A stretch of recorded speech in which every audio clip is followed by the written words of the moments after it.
Have you ever wondered what happens to all those newspapers, cans, and cardboard boxes you so diligently recycle? In many cases, it could just be thrown in the trash along with everything else. In today's video, we're going to cover what some are calling the end of recycling as we know it. While that might sound extreme, you'll soon realize just how close this $100 billion industry is to collapse. This video is brought to you by Audible. Get a 30-day free trial by registering with the link in the description. Do you know the difference between what we recycle and what we throw away? It's not the materials or composition of the product. No, it's the money. If a product can be cleaned and sorted and sold, it is deemed recyclable. But what happens to recyclable materials when no one is buying them? This is a question countries all over the world are asking right now. To understand where we are now, we have to first look at what the world of recycling used to look like 15 years ago. In the early 2000s, the Western world was just starting to come on board with recycling, with people diligently sorting their trash into different components. After all the TV ads, it felt almost criminal to even toss paper into your trash bin. Now, that trash got collected into material recovery facilities, or MRFs, where it got sorted, processed, and bundled to be sold to buyers all over the world. You can probably guess who the biggest buyer was: China. It was buying recycling materials for its growing manufacturing base, which was rapidly manifesting China's dream of becoming the largest manufacturing economy in the world. Ever since China was granted entry into the World Trade Organization in 2001, the vast volume of trade it experienced created an interesting incentive. China was exporting goods, and empty Chinese shipping containers were filling up across the docks of the world. Now, rather than send them back empty, it made sense to send back recycling in those containers back to China.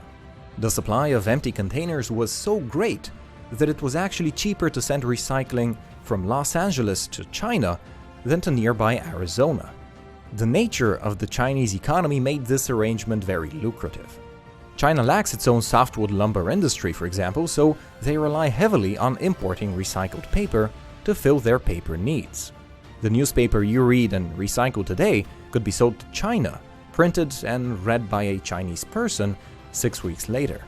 Of course, along with paper, China accepted a slew of other recycled materials like plastic and iron, which they could sort for much cheaper due to low labor costs. Thus, with China providing a quick and easy solution for the world's recycling, the West never felt the need to build recycling plants in significant numbers. In the case of plastic, for example, China was accepting 70% of the world's plastic waste. In 2016, just the US alone was sending over 700,000 tons of plastic to China. But that very same year, a Chinese director released a documentary called Plastic China. It depicted the life of a young girl living in a plastic recycling plant, revealing the ugly reality of the Chinese recycling industry.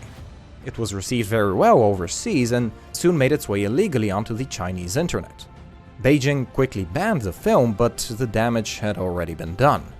The Communist Party now had to repair its public image, with Xi Jinping pledging to take a stand against these practices. In 2017, they announced to the World Trade Organization that they would be halting the import of waste and 4 different recyclable products, including cotton, waste paper, and plastics. Now, by this time, China had developed a strong middle class that could generate enough internal waste to recycle without needing to buy and sort the waste of the world.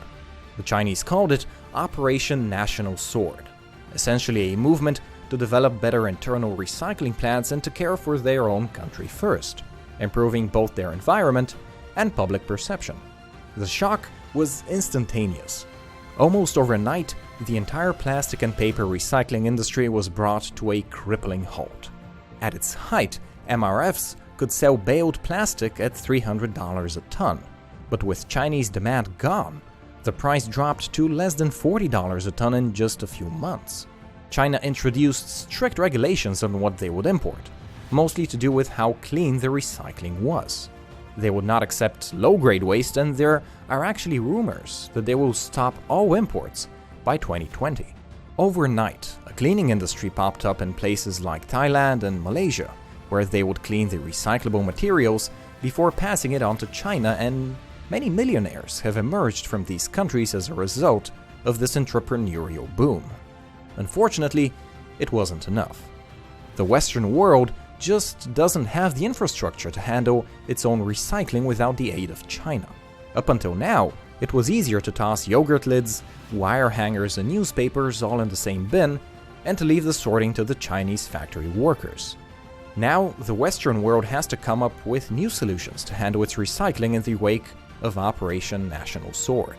Now, this is a huge market, in the hundreds of billions of dollars globally, so in the absence of China, there is a big incentive for other developing countries to step in. Just economics, however, will not solve this problem. The easiest answer is that we need to consume less, and countries like Canada are already implementing policies to combat excessive waste by imposing bans on single-use plastics like plastic bags and straws. This has naturally incentivized manufacturers to design better packaging that promotes less waste. Thai and Vietnamese grocery stores, for example, are testing out wrapping goods in banana leaves rather than plastics for a more sustainable approach. Luckily for the West, better recycling technologies are being developed. New recycling plants are popping up in countries like Sweden and the Netherlands that use high-tech optical sorters that are much more efficient than human labor. Ultimately, even if we believe that new businesses will emerge to solve the recycling crisis in the West, it's still better to minimize the amount of plastic and paper we use. And one of the ways you can do that is by starting to use Audible. Listening to audiobooks is a great way for you to expand your knowledge and to learn about stories like the ones we cover here on Business Casual.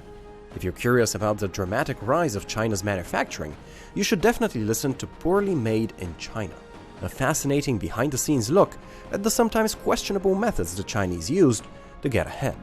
You can listen to it and many other audiobooks if you start your Audible membership now, when Audible have a special offer for you.